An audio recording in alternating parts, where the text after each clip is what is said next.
The lawyer's voice cut through the mahogany-paneled room like a blade through silk. To my beloved son, Michael, I leave the family home at 1247 Maple Street, along with all its contents and memories.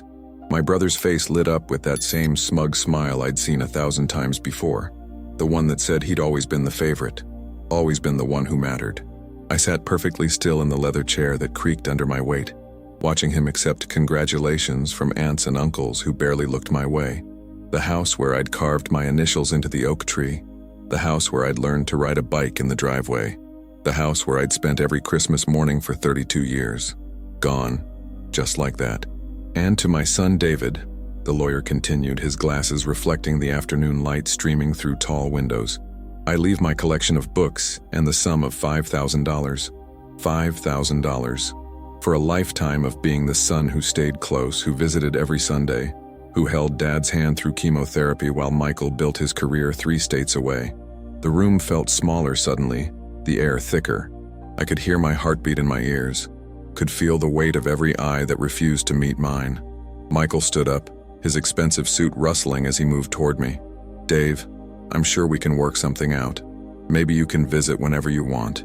His hand landed on my shoulder with the casual confidence of someone who'd never lost anything that mattered. I looked up at him. My older brother by 3 years, my father's pride and joy, the one who'd inherited Dad's height and charm, while I got his stubbornness and quiet nature. "That's generous of you," I said, my voice steady despite the earthquake happening inside my chest.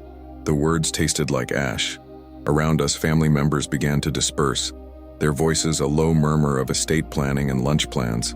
Someone mentioned how Dad always said Michael had such a good head for business. Someone else wondered aloud if I'd be moving closer to the city now. I remained seated as the room emptied, watching dust motes dance in the sunlight that would soon belong to someone else. The lawyer packed his briefcase with the efficiency of a man who'd delivered 1,000 disappointments. Click, snap, done. 32 years of my life reduced to a single afternoon. A single decision made by a man who'd raised me to believe that love wasn't measured in dollars or deeds. But as I sat there in the growing silence, my fingers found the envelope in my jacket pocket, the one I'd carried for 6 months, waiting for the right moment.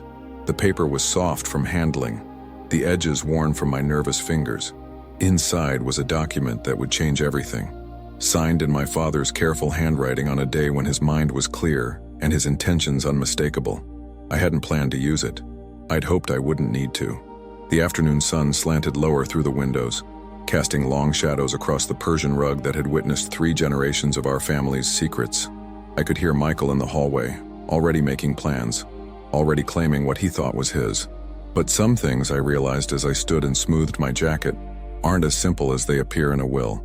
Some things require a deeper understanding of love, loyalty, and the quiet promises made between a father and the son who never left his side. I walked toward the door, the envelope still hidden in my pocket, my footsteps silent on the thick carpet. Tomorrow, I would make a phone call that would change everything. Tonight, I would let my brother enjoy his victory. After all, the sweetest truths are the ones that reveal themselves slowly, like photographs developing in a dark room, bringing clarity to what was always there, waiting to be seen.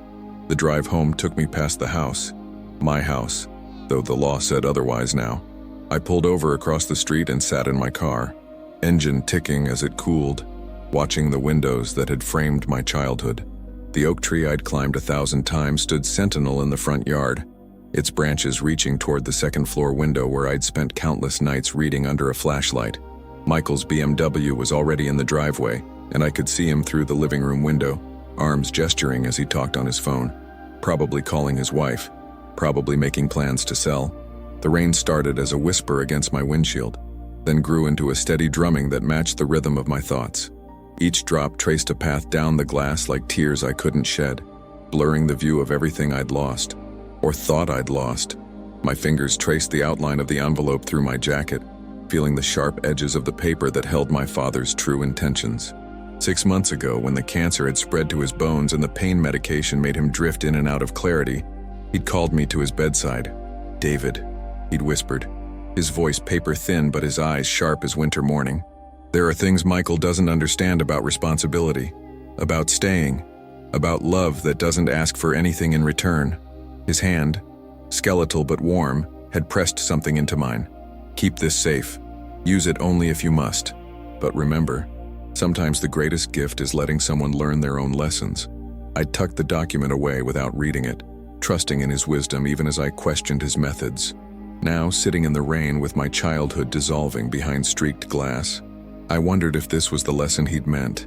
If watching my brother claim what wasn't truly his was part of some larger plan I couldn't yet see. The front door opened and Michael stepped onto the porch, phone still pressed to his ear. Even from across the street, I could read his body language. The confident stance, the sweeping gestures, the way he owned the space around him. He'd always been like that, even as children. Taking up room, demanding attention, assuming the world would bend to accommodate his presence. And it usually did. "No, Sarah, we'll gut the kitchen first," his voice carried across the quiet street. "This place is stuck in the 70s. We can probably get $850 for it once we modernize everything. $850,000. For the kitchen where Mom had taught me to make her famous apple pie. For the living room where Dad and I had watched baseball every summer evening. For the basement workshop where he'd shown me how to sand wood until it was smooth as silk." I started the engine and pulled away before Michael could notice me. The rain followed me home to my small apartment across town, drumming against windows that looked out onto a parking lot, instead of the garden where Mom had grown roses. I made coffee in a kitchen barely large enough for one person, and sat at a table that wobbled unless I wedged a matchbook under one leg. The silence felt different here, not the comfortable quiet of a house full of memories, but the hollow emptiness of a space that had never been anything more than temporary. The envelope lay on the table before me, still unopened, still carrying the weight of my father's final secret. Outside, the storm was building, wind rattling the windows and sending leaves skittering across the asphalt like scattered thoughts. I picked up my phone 3 times to call Michael to tell him what I knew, to end this charade before it went any further. But each time I set it down again, hearing Dad's voice. Sometimes the greatest gift is letting someone learn their own lessons. What lesson was Michael supposed to learn? What lesson was I supposed to learn? The coffee grew cold in my hands as I stared at the envelope, at my father's careful handwriting spelling out my name in blue ink. David Thomas Morrison. Not my son or my boy, but my full name. As if this document was meant for the man I'd become, not the child I'd been. The phone rang, startling me from my thoughts. Michael's name flashed on the screen, and for a moment I considered letting it go to voicemail. But old habits die hard, and I'd been answering my brother's calls my entire life. "Dave? Listen, I've been thinking about what I said earlier, about you visiting whenever you want." His voice had that careful tone he used when he was trying to manage a situation. "I know this is hard for you. The house means a lot to both of us. It's fine, Michael. Dad made his choice. Well, that's just it. I want to do right by you. What if we split the proceeds when I sell? 50-50. It's not like I need the money, and you, well, you've been struggling since the divorce." The condescension in his voice was gentle but unmistakable. Poor David, struggling in his little apartment, grateful for whatever scraps his successful brother might throw his way. I looked at the envelope again, at the secret that could change everything with a single phone call. "That's generous," I said finally. "But you don't need to do that. I want to. Family is family, right? Besides, you were there for Dad at the end. That has to count for something." After he hung up, I sat in the growing darkness, listening to the storm rage outside. Family is family. But what did that mean when family was built on assumptions and half-truths? What did it mean when love was measured in proximity and convenience, rather than sacrifice and presence? I opened the envelope. The drive home took me past the house. My house, though the law said otherwise now. I pulled over across the street and sat in my car, engine ticking as it cooled, watching the windows that had framed my childhood. The oak tree I'd climbed 1,000 times stood sentinel in the front yard, its branches reaching toward the second-floor window where I'd spent countless nights reading under a flashlight. Michael's BMW was already in the driveway, and I could see him through the living room window, arms gesturing as he talked on his phone, probably calling his wife, probably making plans to sell. The rain started as a whisper against my windshield, then grew into a steady drumming that matched the rhythm of my thoughts. Each drop traced a path down the glass like tears I couldn't shed, blurring the view of everything I'd lost, or thought I'd lost. My fingers traced the outline of the envelope through my jacket, feeling the sharp edges of the paper that held something I didn't yet understand. 6 months ago, when the cancer had spread to his bones and the pain medication made him drift in and out of clarity, Dad had called me to his bedside. "David," he'd whispered, his voice paper-thin but his eyes sharp as winter morning. "There are things Michael doesn't understand about responsibility, about staying, about love that doesn't ask for anything in return." His hand, skeletal but warm, had pressed something into mine. "Keep this safe. Use it only if you must. But remember, sometimes the greatest gift is letting someone learn their own lessons." I'd tucked the document away without reading it, trusting in his wisdom even as I questioned his methods. Now, sitting in the rain with my childhood dissolving behind streaked glass, I wondered what lesson he'd meant. What truth was hidden in the envelope that felt heavier than its weight should allow? The front door opened and Michael stepped onto the porch, phone still pressed to his ear. Even from across the street I could read his body language. The confident stance, the sweeping gestures, the way he owned the space around him. He'd always been like that, even as children, taking up room, demanding attention, assuming the world would bend to accommodate his presence. And it usually did. "No, Sarah, we'll gut the kitchen first." His voice carried across the quiet street. "This place is stuck in the 70s. We can probably get $850 for it once we modernize everything." $850,000. For the kitchen where Mom had taught me to make her famous apple pie. For the living room where Dad and I had watched baseball every summer evening. For the basement workshop where he'd shown me how to sand wood until it was smooth as silk. I started the engine and pulled away before Michael could notice me. The rain followed me home to my small apartment across town, drumming against windows that looked out onto a parking lot instead of the garden where Mom had grown roses. I made coffee in a kitchen barely large enough for one person and sat at a table that wobbled unless I wedged a matchbook under one leg. The silence felt different here. Not the comfortable quiet of a house full of memories, but the hollow emptiness of a space that had never been anything more than temporary.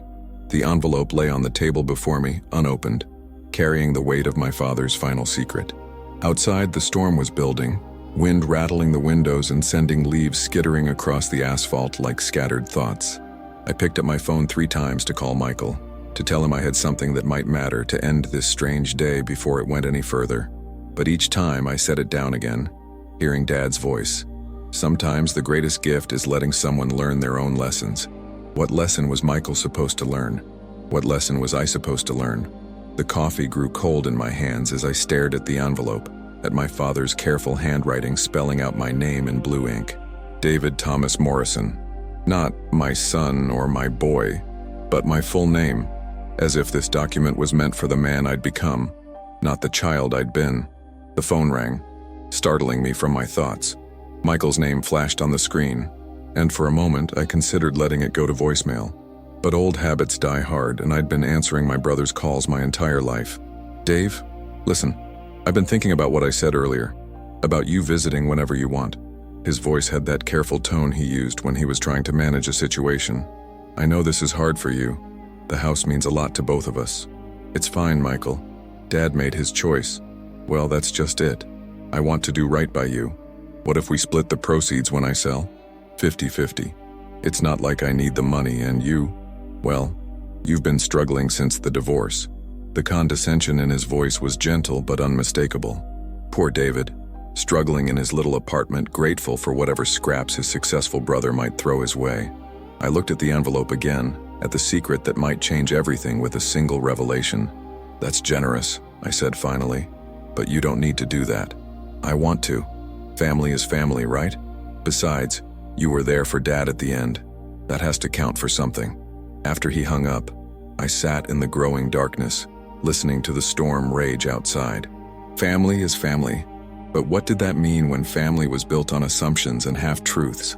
What did it mean when love was measured in proximity and convenience, rather than sacrifice and presence?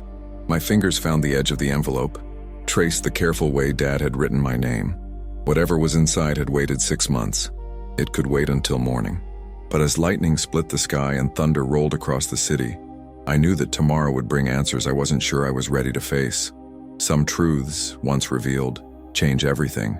And some changes once started can never be undone.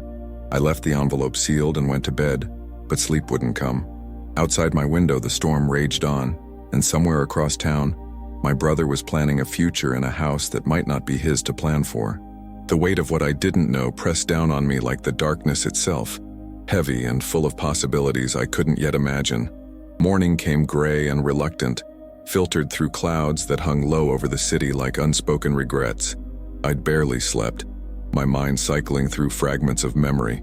Dad's final words, Michael's confident voice on the phone, the envelope that sat on my kitchen table like a question mark made of paper. I made coffee with hands that felt unsteady and stood at my window, watching early commuters hurry through the drizzle toward lives that made sense, toward certainties I no longer possessed. The envelope seemed to pulse with its own gravity as I sat down at the wobbly table. 6 months I'd carried it. 6 months of trusting my father's wisdom without understanding his plan. But now, with Michael already making renovation plans and my own hurt settling into something deeper than disappointment, I couldn't wait any longer. The paper felt substantial between my fingers, heavier than it should be, as if secrets had physical weight. Inside was a deed, not a letter, not a final message, but a legal document that made my coffee cup slip from nerveless fingers. The ceramic shattered against the floor, sending brown liquid spreading across the linoleum like spilled truth. Property located at 1247 Maple Street, transferred in full to David Thomas Morrison, dated 18 months ago when Dad's mind was crystal clear and his intentions unmistakable. I read it 3 times before the words penetrated the fog of disbelief.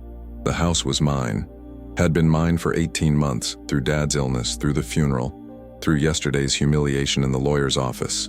Every word Michael had spoken about renovation, every plan he'd made, every assumption about his inheritance, all of it built on a foundation that didn't exist. My hands shook as I set the deed on the table, careful to avoid the spreading puddle of coffee. Below my father's signature in his careful handwriting was a note that made everything clear. For the son who stayed, for the son who understood that home isn't something you inherit, it's something you tend. The phone rang, jarring me from the strange calm that had settled over my thoughts. Sarah's name appeared on the screen and I answered without thinking. "David, I hope I'm not calling too early. Michael's already at the house meeting with contractors." Her voice carried an excitement that made my stomach clench. "He wants to start the kitchen renovation next week. I told him he should wait, maybe think about it more, but you know how he gets when he has a project. Sarah, he's so excited about this. He keeps talking about how Dad would have wanted the house updated, brought into the 21st century. I think it's his way of dealing with grief, you know? Staying busy, making plans." Through my window I could see the morning growing brighter, the gray clouds beginning to break apart. Somewhere across town, my brother was walking through rooms that belonged to me, making decisions about walls and fixtures and futures that weren't his to make. The weight of the deed in my hands felt enormous. "How much is he planning to spend?" I asked, though I wasn't sure I wanted to know. "Oh, probably 60 or 70,000. Maybe more if we do the bathrooms too. But David, that's what I wanted to talk to you about. His offer to split the proceeds, I think you should take it. I know you have your pride, but..." "Sarah, stop." The words came out sharper than I'd intended. "Just tell Michael not to sign any contracts yet. Please." "Why? David, you're scaring me. Is there something wrong with the house? Foundation issues? Asbestos?" I closed my eyes, feeling the weight of the secret pressing against my chest like a physical thing. Sarah didn't deserve to be caught in the middle of whatever lesson Dad had been trying to teach. Neither did Michael, really. My brother might be arrogant and thoughtless, but he wasn't cruel. He'd offered to split the money, had tried in his clumsy way to make things right. "There's something I need to tell you both. Something Dad left me. Can you ask Michael to come to the house this afternoon? Around 3? "Of course, but just trust me. And Sarah, don't let him sign anything with the contractors until after we talk." After I hung up, I sat in the spreading silence of my apartment, holding the deed that changed everything. Outside, the sun was finally breaking through the clouds, sending shafts of light across the parking lot where I'd learned to accept less than I deserved. But some truths, once revealed, demand action. Some secrets, once known, can't be carried alone. I showered and dressed carefully, choosing the blue shirt Dad had always said brought out my eyes. If I was going to reclaim my inheritance, I wanted to look like the son he'd believed I was. The one who'd stayed. The one who'd understood that love wasn't about grand gestures but about quiet presence. About being there when it mattered most. The drive to Maple Street felt different this time, charged with purpose instead of loss. I parked in the driveway where I belonged, walked up the front steps I'd climbed 10,000 times before. The key was still hidden under the loose brick by the door. Some things never changed, even when everything else did. Inside, the house felt like it was holding its breath. Dust motes danced in the afternoon light streaming through windows that needed cleaning, and I could smell the faint scent of Dad's cologne still lingering in the air. This was home. This had always been home. And in 3 hours, I would have to explain to my brother why everything he thought he knew was wrong. I walked through the room slowly, touching familiar surfaces, remembering. In the kitchen where Michael wanted to tear out the cabinets, I could see Mom teaching me to crack eggs without getting shell in the bowl. In the living room where he planned to install modern lighting, I could see Dad reading the Sunday paper while I did homework at his feet. Every corner held a memory. Every shadow contained a piece of my heart. At 3 o'clock exactly, I heard Michael's car in the driveway. Through the window, I watched him walk toward the door he thought belonged to him, his steps confident and sure. In a few minutes, that confidence would crumble. In a few minutes, everything would change. But as I waited for his knock, I realized that Dad's lesson wasn't just about inheritance or justice or who deserved what. It was about the moment when you have the power to hurt someone and choose mercy instead. The moment when you can prove you're right and choose to be kind. The moment when you discover that the greatest victory isn't in claiming what's yours, but in deciding how to use what you've been given. The knock came, firm and familiar. I walked to the door, the deed folded carefully in my pocket, and prepared to teach my brother the same lesson my father had spent a lifetime teaching me. I opened the door to find Michael standing on the porch with a clipboard in one hand and his phone in the other, looking every inch the successful businessman about to close another deal. Behind him, a contractor's truck sat in the driveway, and I could see 2 men in work clothes examining the exterior of the house, pointing at gutters and siding with the practiced eye of people who saw dollar signs in every repair. "Dave? Good. You're here." Michael stepped inside without waiting for an invitation, his voice carrying that brisk efficiency he used in board meetings. "I wanted you to see what we're planning before we start. Sarah said you had some concerns about the timeline?" He moved through the foyer with proprietary confidence, gesturing toward the living room where afternoon light slanted through windows that needed new frames. "The contractors think we can have the whole first floor done in 6 weeks if we start Monday. Kitchen, living room, maybe even refinish these hardwood floors. The house will be worth at least $100,000 more when we're finished." I watched him pace the room where Dad had taught me to play chess, where we'd spent countless evenings in comfortable silence, and felt something settle in my chest like a stone finding the bottom of a deep well. This was the moment Dad had been preparing me for, not just the revelation of truth, but the choice of how to wield it. "Michael, sit down, please." Something in my voice made him stop mid-gesture, his businessman's smile faltering slightly. "Dave, you look serious. Is everything okay? Sarah said you sounded strange on the phone." "Sit down," I repeated, and this time he did, settling into Dad's old recliner with the careful attention of someone who suddenly sensed the ground shifting beneath his feet. I pulled the deed from my pocket, unfolded it slowly, and set it on the coffee table between us. The paper seemed to glow in the afternoon light, every word sharp and undeniable. Michael leaned forward, his eyes scanning the document, and I watched his face change as understanding dawned. "What is this?" His voice was barely above a whisper. "It's a deed, transferring ownership of this house to me, dated 18 months ago." Michael picked up the paper with hands that weren't quite steady, his eyes moving over the legal language, the notary seal, Dad's unmistakable signature. "This can't be right. The will said what Dad wanted it to say, but the house was already mine." The silence stretched between us like a chasm, filled with the weight of everything that had just changed. Outside, I could hear the contractors talking, their voices carrying through windows that now belonged to me. One of them laughed at something, the sound bright and oblivious in the heavy air of the living room. 18 months, Michael said finally, his voice hollow. "You've known for 18 months? "No. Dad gave me the envelope when he was dying, but I never opened it. I trusted him to know what he was doing." I sat down across from him, in the chair where I'd done homework while he was away at college, where I'd kept Dad company during his final illness. "I only opened it this morning." Michael set the deed down carefully, as if it might explode. His face had gone pale, and I could see him calculating. The time he'd spent planning, the money he'd already committed to contractors, the assumptions he'd built his grief upon. Why? The word came out cracked, smaller than I'd ever heard my brother sound. Why would he do this? Why would he let me think? I think he wanted us both to learn something. You, about what it means to earn something versus expecting it. Me, about what to do when I have the power to hurt someone I love. The truth of it settled over us both like dust. Through the window I could see Sarah's car pulling into the driveway, and I knew she'd come because she'd sensed something was wrong, because she loved us both enough to worry. "The contractors," Michael said suddenly, his businessman's mind grasping for practical concerns. "I've already put down deposits. The kitchen cabinets are on order. I told them we'd start Monday. We can cancel the orders, pay the cancellation fees. It's not the end of the world." But even as I said it, I could see that for Michael it was exactly that. The end of the world he'd constructed in his mind, where he was the favored son, the successful one, the one Dad had trusted with the family legacy. His hands were shaking now, and I realized this wasn't just about money or property. It was about identity, about the story he'd told himself about who he was and where he belonged. "I don't understand," he whispered.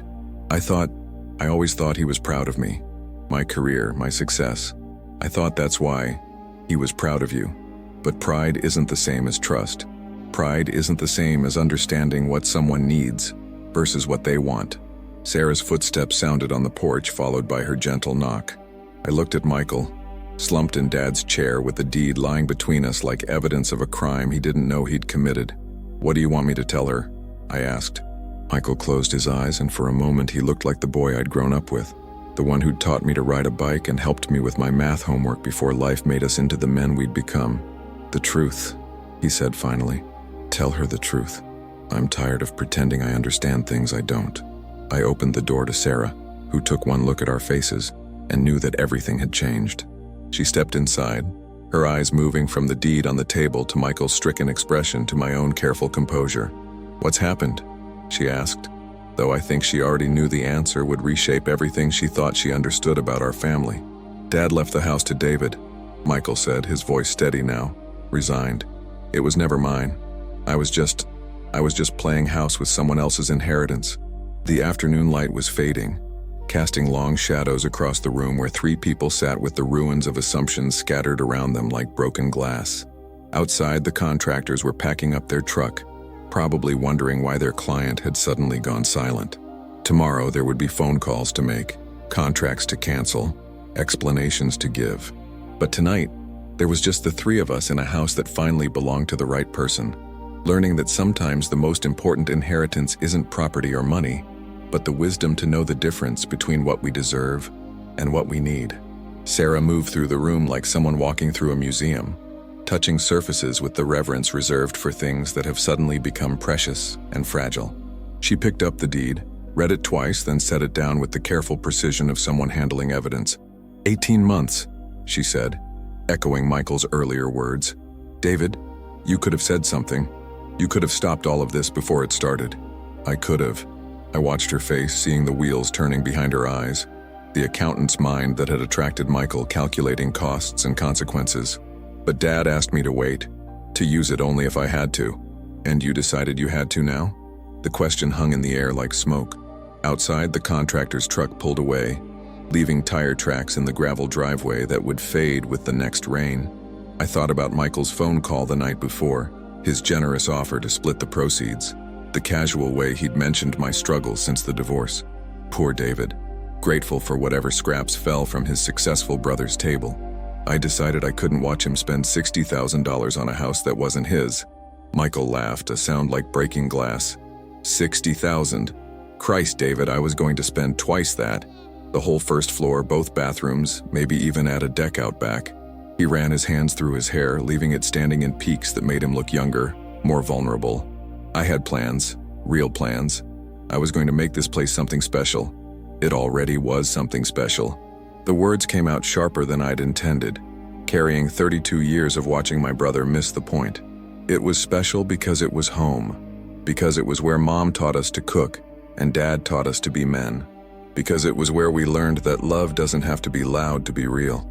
Sarah sat down on the couch, her hands folded in her lap like a child waiting for punishment. "What happens now?" It was the question I'd been avoiding all day, the one that would determine whether this revelation brought our family together or tore it apart completely. I looked at Michael, still slumped in Dad's chair, still holding the pieces of his shattered assumptions. That depends on Michael. He looked up at me then, his eyes red-rimmed but clear. What do you mean? I mean, this house has room for more than one person. I mean, maybe Dad didn't just want to teach us about inheritance. Maybe he wanted to teach us about sharing. The suggestion settled over the room like evening light, soft and gradual. Sarah's eyes widened slightly, and I could see her mind working through the possibilities. Michael just stared at me as if I'd spoken in a foreign language. You're offering to let me live here? After everything? I'm offering to let you come home. There's a difference. Michael stood up slowly, walked to the window that looked out over the backyard where we'd played as children. The oak tree was still there, older now, its branches reaching toward a sky that was deepening into dusk. I don't understand you, David. I never have. You could have humiliated me today. You could have let me find out from the contractors or the bank, or when I tried to sell. You could have made me look like a fool. You're not a fool, Michael. You're just someone who forgot that some things can't be bought or inherited. They have to be earned. He turned back to me, and I saw something in his face I hadn't seen since we were children.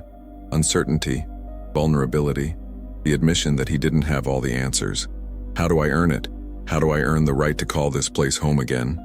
The question was so simple, so honest, that it took my breath away. This was what Dad had been waiting for, I realized. Not the moment when Michael learned he'd been wrong, but the moment when he asked how to be right. You start by understanding what this place really is. Not an investment or a renovation project, but a repository of memory. A place where people who love each other learn to live together. Sarah stood up, moved to Michael's side, took his hand in hers. We could do that, she said quietly. We could learn. I looked at them standing together in the fading light. My brother and his wife, two people I loved despite everything that had gone wrong between us. The house felt different suddenly, not like a prize to be claimed, but like a gift to be shared. There are conditions, I said. Michael nodded, ready to accept whatever terms I set. No renovations without agreement from both of us. No treating this place like a commodity. And no more assumptions about who deserves what. We earn our place here every day, by how we treat each other and how we honor what came before us. And if I can't do that, if I mess up again, I thought about Dad's final words, about the envelope I'd carried for 6 months without opening, about the trust he'd placed in me to know when and how to use the truth he'd given me. Then we'll figure it out. That's what families do. The room was almost dark now, filled with shadows that seemed to hold the ghosts of every conversation that had ever taken place within these walls. Tomorrow, there would be practical matters to discuss. Living arrangements, financial responsibilities, the 1,000 small negotiations that turn a house into a home. But tonight, there was just the three of us, learning that sometimes the greatest inheritance isn't what you receive, but what you choose to give away. Michael walked over to me, extended his hand like we were meeting for the first time. Partners? I took his hand, felt the calluses that came from success, the strength that came from confidence, the slight tremor that came from realizing how close he'd come to losing something irreplaceable. Brothers, I corrected. Partners in a business deal, brothers in a home. Outside, the first stars were appearing in a sky that had cleared while we weren't looking. The house settled around us with the small sounds of wood and memory, and I realized that Dad's final lesson wasn't about property or inheritance, or who deserved what. It was about the moment when you stop keeping score and start keeping faith. The moment when you choose family over pride, love over justice, home over everything else that doesn't really matter in the end. The months that followed taught us things no will could have conveyed. Michael moved back into his childhood bedroom, the one with the window that faced the oak tree, and slowly learned to see the house through different eyes. He still talked about improvements, but now he asked questions first. What do you think Dad would say about updating the bathroom? Or should we keep Mom's garden exactly as it was? Sarah brought warmth to rooms that had been too quiet for too long. She cooked in the kitchen Michael had wanted to gut, using Mom's old recipes and Dad's cast iron skillet, filling the house with smells that made it feel alive again. She planted new roses alongside the old ones, understanding instinctively that growth and preservation could coexist. We found our rhythm slowly, like musicians learning to play together after years of solo performances. Michael handled the practical matters: insurance, taxes, the endless paperwork of joint ownership. I tended the memories, maintaining Dad's workshop, keeping Mom's books in order, making sure the house remained a home rather than just a property. There were difficult moments. The morning Michael found me sitting in Dad's chair, crying over a letter I discovered in the basement. A note Dad had written to Mom on their first anniversary, promising to love her until the oak tree stops growing and the house forgets how to shelter us. The evening I had to remind Michael that his business calls could wait until after dinner, that some hours were meant for family rather than profit. But there were perfect moments too. The Sunday morning Sarah made pancakes, and we ate them on the front porch, watching neighbors walk their dogs past the house where two brothers had learned to be a family again. The afternoon Michael and I worked together in Dad's workshop, sanding a table he'd started but never finished, our hands moving in the same rhythm Dad had taught us both. 6 months after the will reading, we held our first Thanksgiving in the house. Sarah's parents came, along with cousins and aunts and uncles who had witnessed our strange inheritance drama and wanted to see how the story had ended. The dining room table that had seemed too big for one person was suddenly too small for everyone who wanted to be there. As I carved the turkey, using the knife Dad had taught me to sharpen properly, I caught Michael's eye across the table. He was laughing at something Sarah's father had said. His face relaxed in a way I hadn't seen since we were children. For a moment he looked exactly like Dad had at his age, before success and distance had built walls between what he wanted and what he needed. After dinner, as we cleaned dishes in the kitchen Mom had designed and Michael had wanted to replace, my brother spoke quietly, his voice barely audible over the running water. I understand now what Dad was trying to teach us. I handed him a plate to dry, waited for him to continue. It wasn't about the house. It was about home, about the difference between owning something and belonging to it. Outside the window, snow was beginning to fall, dusting the oak tree with white that made its bare branches look like lace against the darkening sky. The house settled around us with the contented sounds of a place that knew it was loved, tended, treasured for what it truly was. "He knew you'd figure it out," I said. "He just wanted to make sure I'd be here when you did." Michael smiled, the first genuinely happy expression I'd seen from him since we were boys. "Lucky for me, you're the brother who stays." That night, after Sarah and Michael had gone to bed, I sat in Dad's chair with a cup of coffee and the deed that had changed everything. In the margin, barely visible in the lamplight, I noticed something I'd missed before, a small notation in Dad's handwriting. "Home is not where you come from. It is where you belong." Some of us travel the whole world to find it. Others find it in a garden. I folded the deed carefully and put it away in the desk where Dad had kept all the important papers. Tomorrow, there would be new memories to make, new lessons to learn, new ways to honor the love that had built this place one day at a time. But tonight, there was just the quiet satisfaction of a house that had found its way back to being a home, and a family that had learned the difference between inheriting something and earning the right to keep it. The snow continued to fall, covering the driveway where Michael's BMW sat next to my old Honda, erasing the lines between what was his and what was mine, until there was only ours. And in the morning, we would wake up in the house where we belonged, ready to tend the garden of memory and love that our parents had planted, and our father's wisdom had helped us learn to share.